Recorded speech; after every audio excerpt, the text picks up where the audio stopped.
Supreme কোর্টে বড় জয় মমতার, হোঁচট খেতে হলো নির্বাচন কমিশনকে।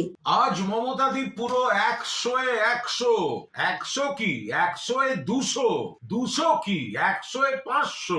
কোন মুখ্যমন্ত্রী নিজের রাজ্যের মানুষের অধিকার রক্ষায় সুপ্রিম কোর্টে সওয়াল, এবং শুধু সওয়াল নয়, আজ মমতা বন্দ্যোপাধ্যায় মাননীয় মুখ্যমন্ত্রী যা যা পয়েন্ট তুলেছেন, সুপ্রিম কোর্ট সেগুলির মান্যতা দিয়েছেন, গুরুত্ব স্বীকার করেছেন, হস্তক্ষেপ করেছেন, ইলেকশন কমিশনকে নোটিশ ধরিয়েছেন। এগুলো বিরোধীরা দেখুক, এগুলো বিরোধীরা শিখুক। যে যে পয়েন্ট মমতাদি বলেছেন, এবং ওই ঐতিহাসিক মুহূর্ত সুপ্রিম কোর্টের প্রধান বিচারপতির বেঞ্চের সামনে মমতা বন্দ্যোপাধ্যায় সওয়াল শেষ করে বলছেন, সেভ বেঙ্গল, সেভ ডেমোক্রেসি।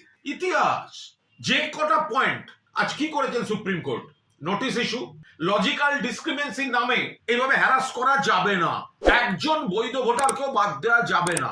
আর ওই মাইক্রো অবজারভারের নামে যেগুলো হচ্ছে, কিভাবে মাইক্রো অবজারভার অ্যাভয়েড করা যেতে পারে তার পথ খোঁজা শুরু হয়েছে। মমতা বন্দ্যোপাধ্যায় তার দিকে যারা আইনজীবী ছিলেন তাদের বাইরেও নতুন পয়েন্ট যেভাবে দাপটের সঙ্গে আদালতকে পূর্ণ সম্মান দিয়ে এক্সপ্লেন করেছেন, এবং তিনি যে ঝড় তুলেছিলেন তাতে নাজেহাল লাগছিল ইলেকশন কমিশনের আইনজীবীদের, টাইম চাইলেন শেষে। আজ নৈতিক জয় পুরোপুরি মমতা বন্দ্যোপাধ্যায়ের জয়। যেহেতু আনুষ্ঠানিক মামলাটা এখনো শেষ হয়নি, বলা যাচ্ছে না, শব্দটা পুরোটাই আজকে মমতাদির যা উদ্দেশ্য ছিল তাতে মান্যতা দিয়েছেন মহামান্য সুপ্রিম কোর্ট। ফলে পরিষ্কার কথা, ইতিহাস করে দিয়েছেন মমতা।